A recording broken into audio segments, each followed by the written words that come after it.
நண்பர்களுக்கு வணக்கம். ஒரு ஆள் ஒருத்தன் இருந்தான். அவன் மேலே ஒரு குற்றச்சாட்டு, அரண்மனையிலேருந்து ஒரு அழைப்பு வந்திருக்கு. உன்னை விசாரிக்கணும், நீ அரண்மனைக்கு வந்துரு, இது அரசரோட உத்தரவு அப்படின்னு. இவன் பார்த்தான், நம்ம எந்த தப்பும் பண்ணலையே, நம்ம மேலே எதுக்கு இப்படி ஒரு குற்றச்சாட்டு? ஆனாலும் அரசரோட ஆணை அதை அவமதிக்க முடியாது, அரண்மனைக்கு போய் தான் ஆகணும் முடிவு பண்ணுறான். அரண்மனைக்கு போகலாம் அப்படின்னு. ஆனால் அவனுக்கு தனியாக போகிறதுக்கும் தயக்கமாக இருக்குது. தான் கூட துணைக்கு யாராவது வந்து தனக்காக கொஞ்சம் பறிஞ்சு பேசி தனக்காக கொஞ்சம் வாதாடுறதுக்கு யாராவது வந்தால் பரவாயில்ல அப்படின்னு யோசிக்கிறான்.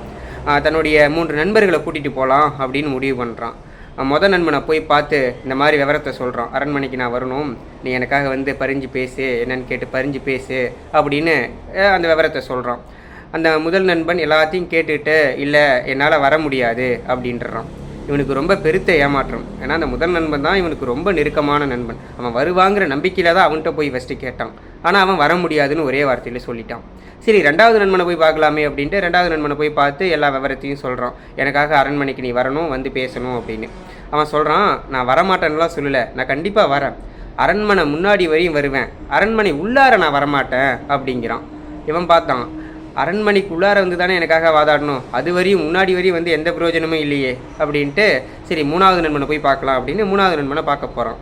அந்த 3வது நண்பன் இவனுக்காக ரொம்ப இவனுக்கு ரொம்ப நெருக்கம்லாம் இல்லை. சரி போய் கேட்கலாமே அப்படின்ட்டு கேட்க போகிறான் 3வது நண்பன்கிட்ட.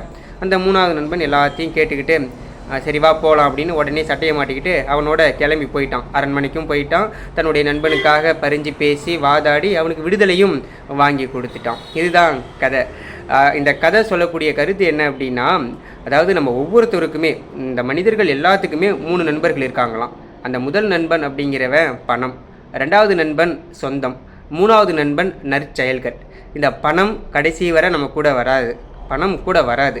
2வது சொந்தங்கிறது கல்லறை வரை இந்த சொந்தங்கள் வரும்.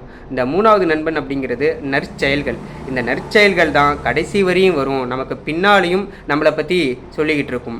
அப்போ மனிதன் என்பவன் இந்த நற்செயல்களை செய்யணும் அப்படிங்கிறதுக்காக சொல்லக்கூடிய நற்செயல்கள் மூலயமா தான் மனிதன் பேசப்படுவான் அப்படிங்கிறதுக்காகவும் நற்செயல்களை செய்ய வலியுறுத்தக்கூடிய கதை தான் இந்த 3 நண்பர்கள் அப்படிங்கிற கதை. நன்றி.